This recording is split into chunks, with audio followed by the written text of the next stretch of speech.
এটাকে আমি সিদ্ধ করে নিয়েছি। আর এই জিনিসটা রান্না করার জন্য আমার লাগছে এখানে পেঁয়াজ কুচিয়ে নিয়েছি, আদা কুচানো, রসুন কুচানো, টমেটো, কাঁচা লঙ্কা। চলো রান্নাটা স্টার্ট করা যাক। কড়াইতে তেলটা ভালো মতো গরম হতে দিয়ে নিয়েছি।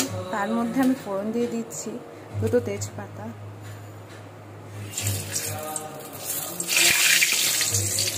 আর সামান্য পরিমাণ জিরা আর গোটা গরম মশলা করে নিচ্ছি।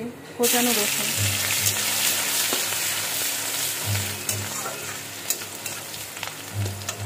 আর আগে থেকে কুচিয়ে রাখা পেঁয়াজগুলো।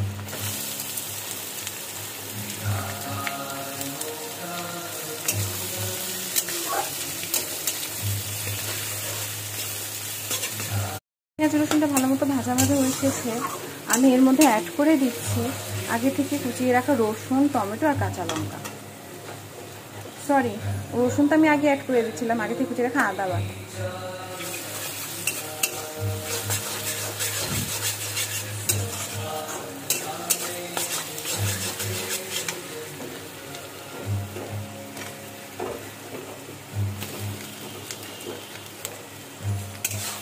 এখন এতে পরিমাণ মতো লবণ আর হলুদ দিয়ে আমি জিনিসটাকে ভালো মতো কষিয়ে নিচ্ছি। ধনে গুঁড়ো, জিরে গুঁড়ো আর হলুদটা অ্যাড করে নিচ্ছি। সামান্য একটু জল দিয়ে মশলাটাকে ভালো মতো কষিয়ে নিচ্ছি।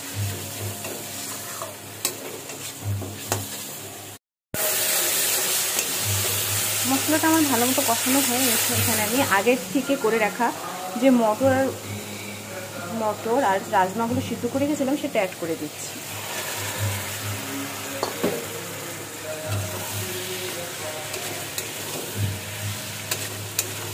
একটু কষিয়ে নিয়ে তাতে ঝোলের জন্য জলটা অ্যাড করে দেবো।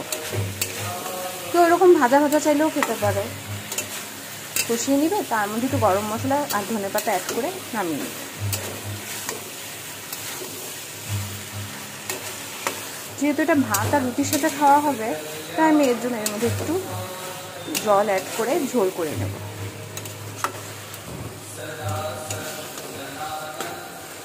রাজমাটা মোটামুটি কষানো হয়ে এসেছে। আমি এখানে ঝোলের জন্য জল অ্যাড করে দিচ্ছি।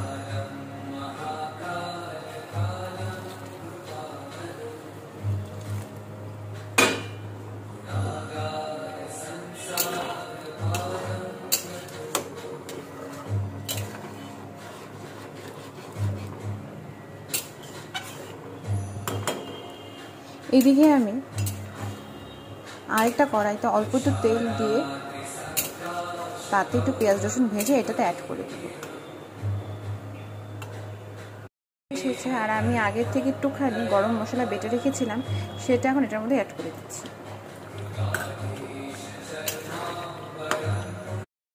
আমার রাজমাটা একদম ফুটে এসেছে, তাই হয়েই গেছে। আর এইদিকে আমি আরেকটা কড়াইতে একটু তেল গরম করে নিয়েছি, তাতে একটু রসুন কুচি আর একটু পেঁয়াজ কুচি,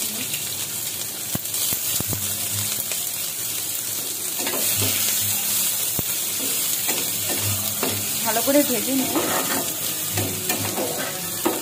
আমি রাজমাটার মধ্যে অ্যাড করে দেবো, যাতে অপূর্ব একটা ফ্লেভার উঠবে।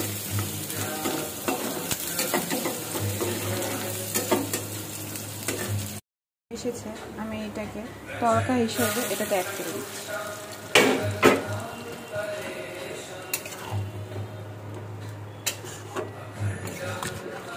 এখন আমি এটা ভালো মতো নাড়াচাড়া করে তাতে আগে থেকে কেটে রাখা ধনে পাতাগুলো কিছুটা নিয়ে অ্যাড করে দেবো, আর ঠিক নামিয়ে নেব। তৈরি হয়ে গেল আমার মটর রাজমা। আমি নামিয়ে নিয়েছি মটর রাজমাটা লুকটা কিছুটা এরকম এসেছে। তোমরা কিন্তু বানিয়ে সবাই খেয়ে বলবে কেমন হয়েছে। যেহেতু আমি ভিডিওতে সবাইকে খাওয়াতে পারছি না, কিন্তু কীভাবে বানাচ্ছি সেটা দেখাতে পারছি।